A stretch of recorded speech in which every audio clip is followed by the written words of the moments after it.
Thank you. Before I can present all the facts to you, picture this. You are with your children in this very beautiful chocolate shop with all kinds of specialties. And you ask them, please fill up this basket with all bars you find appealing. What do you think will happen? Well, I can assure you this is a great experiment to do. And it is exactly what I have done on a rainy Saturday when my team was working late on a project for one of you. Amazing what they choose so differently. Jorre, my son, he selects based on the wrappings, silver and blue. My son Finn, he simply likes white chocolate and takes all of it. And 3-year-old Hidde takes the largest bars he can find. But their eyes all sparkle in the very same way, thinking of this little moment of happiness that they can eat the bar they could select for themselves. Well, I'll tell you this story because consumer markets change rapidly and the youth has the future.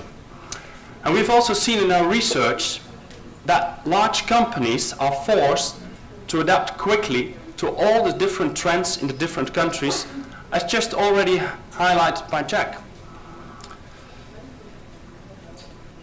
I have worked at KPMG with some of the largest confectioneries around the world, mostly on sustainable supply chains. And in due course, I became myself a chocolate lover, as many of you. So therefore, I'm excited that I can speak now on consumer preferences, and I will take you through the trends very quickly to look at where, when, why, and what are these moments of happiness that we all have from eating chocolate.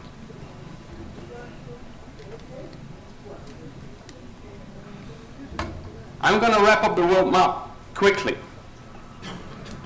There's 8 countries that are responsible for majority of the growth. And we're not going to go country by country, but I would like to pick out the opportunities in India and China. If we look at China, with a per capita consumption 1/10 of that of Switzerland, as just highlighted as the highest consuming country, we can only dream of all the opportunities. But all these countries have different drivers. So what would your strategy be in Russia, knowing that the market preferences shift from really luxury and bling bling to more natural?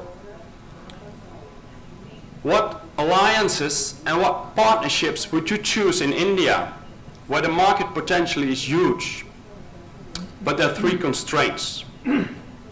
That is low income, extreme heat, and difficulties in getting access to all areas through poor retail infrastructure.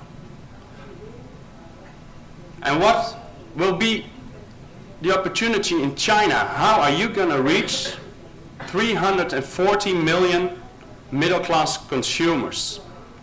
As you look at the average, it might be a little bit low of income and it takes several minutes to purchase chocolate. But this middle class will take less minutes than we've just have seen.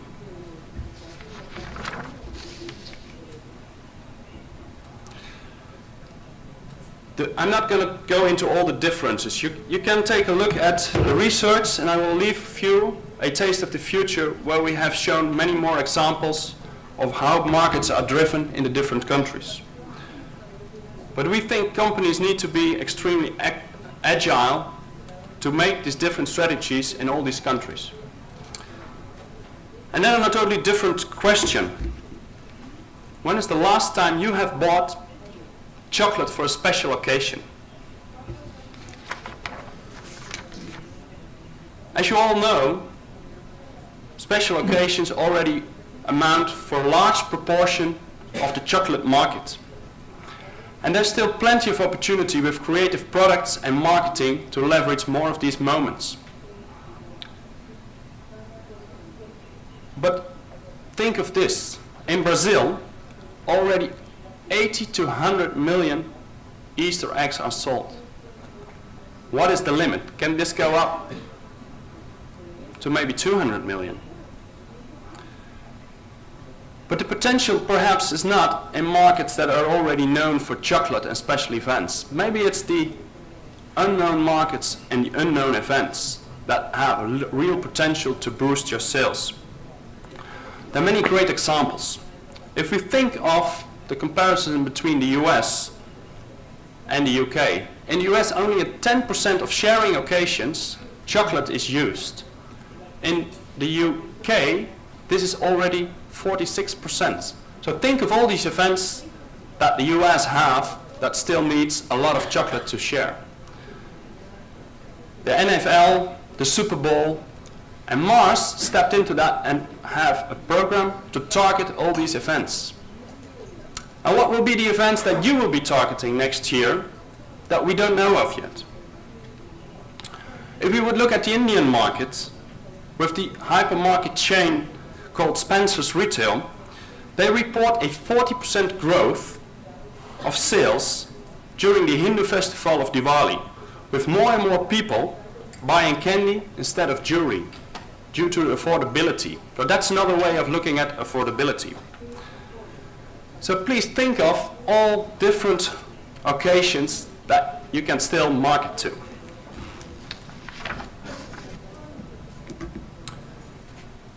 So back to the story with my kids in this shop. The basket is almost full. And then something surprisingly happens. I thought the crew in the shop would encourage me, tell about these extremely exclusive flavors, and of course about beautiful origins. But they stopped me. And the lady kindly asked me, "Would you please stop? The children are not allowed to touch the chocolate here." So apparently, professionals have an opinion on who would be a luxury seeker or in another segment. And this is one of the big challenges, how to identify these segments and how to cater to people that may have a special reason to buy something. We have identified in our research 3 different segments of consumers: the value consumer, luxury seeker, and the hybrid. The value consumer is still by far worldwide the largest segment, and they look for low prices, small portions. For instance, in India, the average confectionery flexible package is 5 grams, with an average 99% smaller than 50 grams, so small packages. But what about the luxury seekers? Where do we find them? This is the fast growing market in US, Asia Pacific, Middle East, and Oceania. So this is a really growing area. And how about the hybrid consumers? Who of you knows which consumer you are, but the hybrid consumer is also many of us. A lot of people are looking for low prices in their groceries, but still finding these moments of happiness to buy something that's a real treat, like chocolate. The majority of this segment is women. But from 2020 onwards, bear you, this will be run by millennials, so people that have born in this century. And they choose so differently. They will look at celebrities. They will look at really discounts. So the trend on discounts we have seen before might even increase. And the other thing they will follow is social media. So also the campaigns and type of products we enter into the market might change rapidly.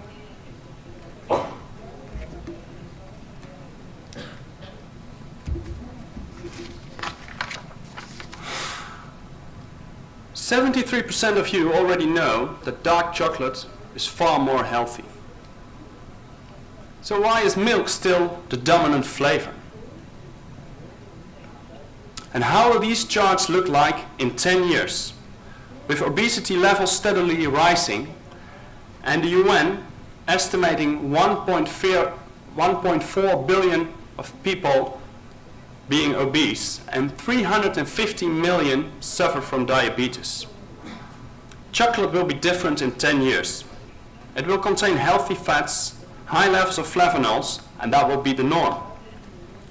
Dark chocolate might be the response to health wishes here in the Western world. In China, it simply addresses a different taste, the taste that is less sweet. Already 34% of that market is dark chocolate, making it the single biggest market in the world.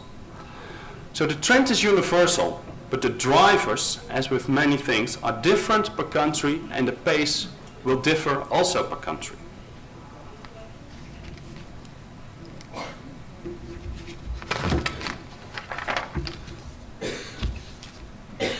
There's no easy answer on where to steer your product innovation and marketing. There are many circumstances to take into account. Imagine this: 8 high-growth countries, 3 consumer segments, and let's say 3 chocolate eating occasions. Already more than 70 different consumer situations to cater for.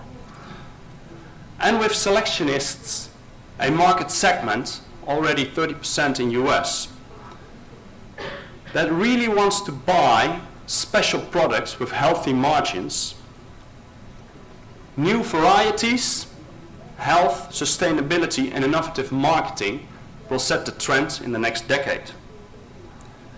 Smaller companies have shown by far more efficient adaptation to this situation. They may cater to very small segments with high margins.